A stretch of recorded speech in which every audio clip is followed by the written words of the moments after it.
So I want you to think about the device you're listening to this on right now. Whether it's a phone or a computer, it has a certain amount of processing memory RAM. Right, the short-term memory. Exactly. You could have your main screen open, doing just a single task, and it runs smoothly. But imagine you also have, like, 20 heavy applications running invisibly in the background. Oh, yeah. A massive software update downloading, maybe. Yeah, an intensive video rendering, a dozen location trackers just pinging satellite towers. And the device seems totally fine on the surface, but underneath, the processor is maxed out. The fan starts whirring. A battery drains in half the time, and eventually the entire system just begins to stutter and freeze.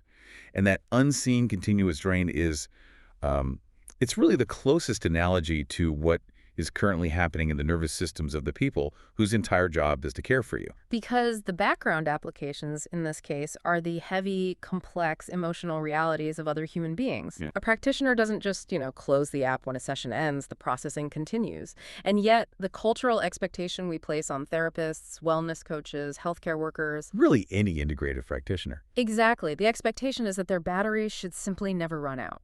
Which is just biologically impossible. Yeah. So welcome to today's deep dive. We are exploring a really profound conversation today, centered entirely on the people who spend their lives holding space for you. It's such a vital topic right now. It really is. We're unpacking practitioner burnout, the biology of emotional fatigue, and the absolute critical importance of sustainable wellness care. And our guide for this exploration is a set of excerpts from a text called The Architect of Care, Sustaining Practitioner Wellness. It's a fantastic text, very eye-opening. Yeah, the core paradox this source highlights is just fascinating. We have this massive population of wellness professionals guiding individuals through chronic stress, nervous system dysregulation, burnout. All these incredibly heavy cognitive states. Right. But increasingly, these same practitioners are forced to navigate those exact same emotional demands in their own lives, often without a safety net of their own. To really grasp the weight of this paradox, we have to look closely at the biological reality of wellness work, because supporting others is incredibly demanding on a physiological level. It's not just talking. No, not at all.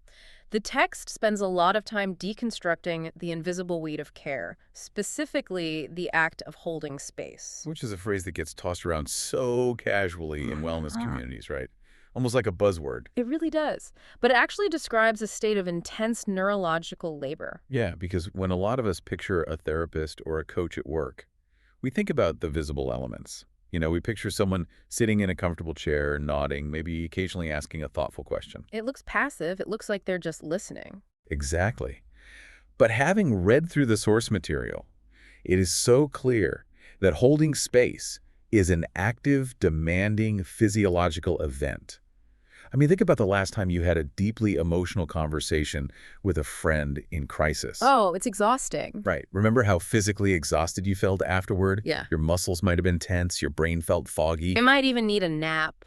Totally. Yeah. Now imagine doing that for 6 or 7 hours a day. What is happening in the brain during those hours is remarkable, really. When a practitioner is deeply listening to someone's trauma or severe stress, their mirror neurons are just firing constantly. They're constantly tracking micro-expressions, right? Yes, shifts in vocal tone, subtle changes in the client's body language. Yeah. On a biological level, the practitioner's nervous system is actually attempting to co-regulate with the client. Wow. Co-regulate. Yeah. So the client is in a state of distress. Perhaps their amygdala is sounding an alarm, pumping out cortisol and adrenaline. They're in that fight or flight mode. Precisely. And the practitioner has to act as an anchor. They have to maintain a calm, regulated physiological state while absorbing the erratic emotional energy of the person sitting across from them. So the practitioner's brain is essentially working overtime to ensure it doesn't get pulled into that same fight or flight response. Exactly. They are actively suppressing their own natural stress response to remain a safe harbor. And that continuous suppression, I imagine that requires immense cognitive energy. Oh, a massive amount. The prefrontal cortex is working furiously to keep the amygdala in check. The text actually identifies this specific mechanism as the primary driver of cognitive fatigue. Cognitive fatigue. It's like the practitioner's brain is running a marathon while they are sitting perfectly still. That's a great way to put it. And that is just the emotional labor. The source outlines how this neurological marathon is stacked on top of an ever-growing mountain of structural demands. Right, because they aren't just meditating in a void. The structural demands are where the system really starts to overheat. You have the active emotional labor, but you also have relentless documentation. Insurance codes to navigate. Continuing education requirements, running a small business, managing overhead costs. Plus, these practitioners have their own lives. Exactly. They have personal caregiving duties at home, their own family crises, their own financial stresses. And the compounding effect of those two worlds, the clinical and the personal, is what leads to disaster. Because prolonged emotional demands keep the nervous system in a state of high alert. You're constantly processing, constantly regulating. And for a nervous system to remain healthy, it has to transition, right? It needs to transition out of that sympathetic state, the high alert active state. Yes, into the parasympathetic state, which is responsible for rest and digestion. But that transition to the parasympathetic state cannot happen if the demands literally never stop. Right. If the clinical notes bleed into the evening and the emotional weight of a client's crisis carries over into the weekend, the nervous system simply forgets how to downregulate. The biological mechanism for resting literally gets worn down, which brings a completely different dimension to how we usually talk about burnout. It really does. Historically, our cultural understanding of burnout was built on an industrial, almost factory floor mentality. Like it was entirely about workload and productivity. Exactly. How many hours did you work? How many units did you produce? How many clients did you see? And if you were burned out, the solution was just, reduce the hours. Right. It treated human beings like machines that just needed to be powered down for a few hours to cool off. The old definition basically said, you're burned out because you worked 80 hours this week. Work 40 and you will be fine. Which we now know is completely inadequate for caregiving professions. Because the modern wellness conversation highlighted in this text treats burnout as a qualitative problem, not just a quantitative one. It's not just about the volume of work. It is deeply about the nature of the work. Yeah, like you might only see 3 clients in a day, but if you are deeply engaging with severe trauma and nervous system dysregulation, those 3 hours might demand more cognitive resources than a 40-hour week of data entry. Precisely. And because the definition of burnout is shifting to focus on nervous system strain and chronic stress exposure, the definition of resilience has to evolve too. Right, because for a very long time, resilience was just viewed as endurance. It was the ability to weather the storm, take a hit and keep moving. Grit, just powering through. The idea that true professionals push past their own discomfort to get the job done. And the source material calls for a radical departure from that idea.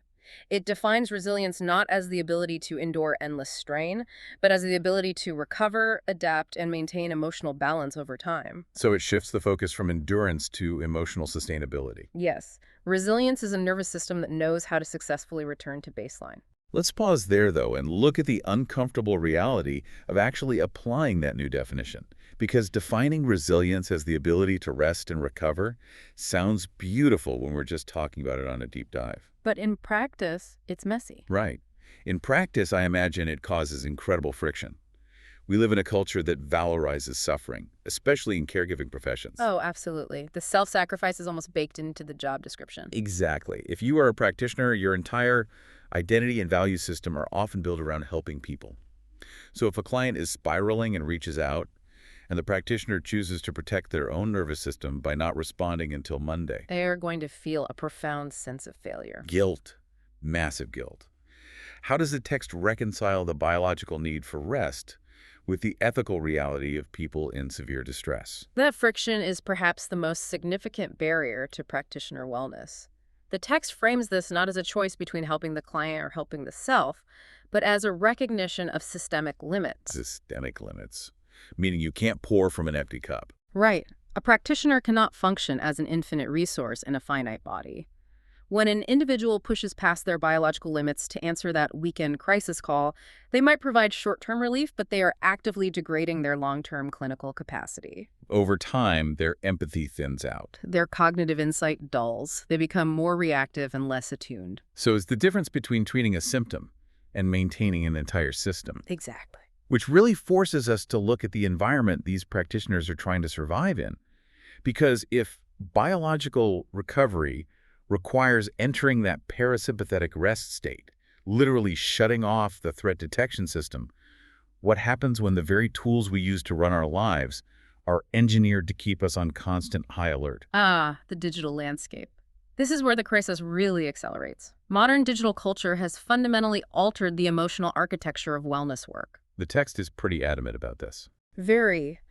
It points out that continuous emails, constant messaging apps, automated scheduling systems, and social media expectations have completely dismantled the traditional boundaries of care. I mean, think about the last time you texted a professional, maybe your therapist, your doctor, or a coach on a Saturday. It is so easy on our end. So easy. We just type a quick thought and hit send, and we feel this immediate relief just by getting it out of our own head. But think about what happens on the other side of that screen. Right. The practitioner might be at the grocery store, deciding what to make for dinner, trying to be present with their family, and their phone buzzes. They look down, and suddenly they're pulled right back into your emotional world. And the psychological cost of that moment is immense. It is. It's called context switching. The brain has to abruptly halt the neural pathways dedicated to a relaxed personal task. Like picking out vegetables. Right, and instantly fire up the complex, empathetic networks required for clinical evaluation. The amygdala spikes. The heart rate subtly increases. Just for glancing at a screen. Just from a glance. The practitioner has to read the message, assess the emotional tone, determine the level of urgency, and decide how to respond, all while standing in the produce aisle. And even if they decide, I'm not going to reply until Monday, the damage to their recovery time is already done. Exactly. The work application is now running in the background of their mind again, draining the battery. That constant vigilance just destroys the opportunity for meaningful biological rest. Because emotional separation from work is not a luxury. It is a physiological requirement for the brain to clear metabolic waste and reset. So if a practitioner is always accessible, they are always on. Always. The digital tools that were marketed as ways to make running a practice more efficient have actually become mechanisms for massive cognitive overload. We've mapped out a pretty precarious situation here, I have to say. It's a perfect storm. We have the invisible, active physiological labor of holding space.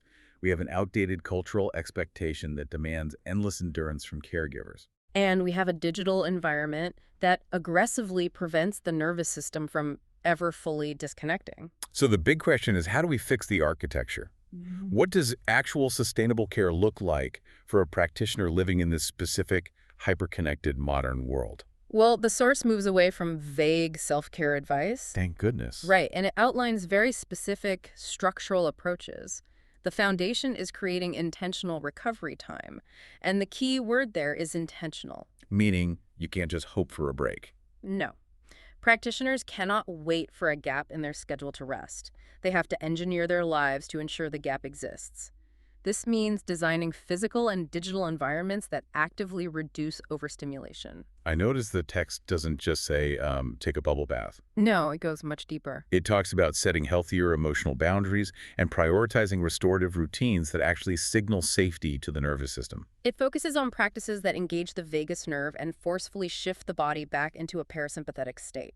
So that could be specific mindfulness practices, time spent completely disconnected from technology. Or engaging in physical movement that processes residual stress hormones out of the body. But crucially, it also highlights the need for practitioners to reconnect with supportive communities. Because caregivers need spaces where they are the ones being held, not the ones holding space. Exactly. They need peer environments where they do not have to filter their frustration or suppress their own stress responses. But that brings us back to that psychological hurdle we talked about earlier, guilt. It always comes back to guilt. Implementing these boundaries, turning off the phone, saying no to a new client, stepping away from the digital noise it feels like, stepping away from the calling. The text addresses this through a really beautiful concept it calls compassionate self-awareness. Compassionate self-awareness. Yes. It requires the practitioner to fundamentally reframe how they view their boundaries. A boundary is not a wall built to keep clients out. What is it then? It's a container built to protect the energy needed to serve them. Guilt usually stems from the belief that we are doing something harmful. Right. Compassionate self-awareness allows the practitioner to see that by resting, they are fulfilling their professional obligation to remain a competent, regulated caregiver. It is trading the illusion of constant availability for the reality of long-term grounded presence. That's a perfect way to summarize it. Instead of telling yourself, I'm abandoning my clients right now, the narrative shifts to, I am preserving my capacity to serve my clients tomorrow, next month, and next year. That shift is the only way forward. Sustainability simply has to sit alongside service. Because if a practitioner is running on fumes, their clinical insight degrades, their empathy fatigue skyrockets, and the quality of their care just plummets. As we look at the broader picture of everything we have discussed today, the evolution of this conversation is really striking. It's a necessary evolution. We started by exploring the actual physiological mechanisms behind holding space, really understanding that listening is not passive, but a deeply demanding biological event. And we looked at how our old factory model definitions of burnout just completely fail to capture the reality of nervous system strain. We also confronted how the digital age has, well, weaponized connectivity against recovery. Making intentional boundaries a matter of professional survival rather than just a personal preference. Practitioner burnout is not just an occupational hazard anymore. It reflects a much larger reckoning happening across modern wellness communities. We're finally confronting the fact that sustainable care simply cannot be built on the constant, unreplenished emotional output of the people providing it. Looking toward the future, long-term wellness will require a complete structural shift. A huge one. It requires nervous system recovery, community connection, and cultural understanding that practitioner wellness is a foundational pillar of integrative care. We cannot build a healthy society if the very architects of our care are collapsing under the weight of their own structures. Which leaves us with a really vital opportunity to reflect on our own role in this ecosystem. The next time you sit down with someone who is holding space for your healing, whether it's a therapist, a doctor, an integrative practitioner, or a wellness coach, take a moment to consider the invisible weight they're processing. Think about the cognitive load running in the background of their mind. And ask yourself, Wow. how does the culture we participate in support their recovery so they can continue to support ours? It is a question that demands our attention if we want to sustain the people who sustain us. Thank you so much for joining us on this deep dive. Take care of yourselves and remember to take care of the people who take care of you. Be well, everyone.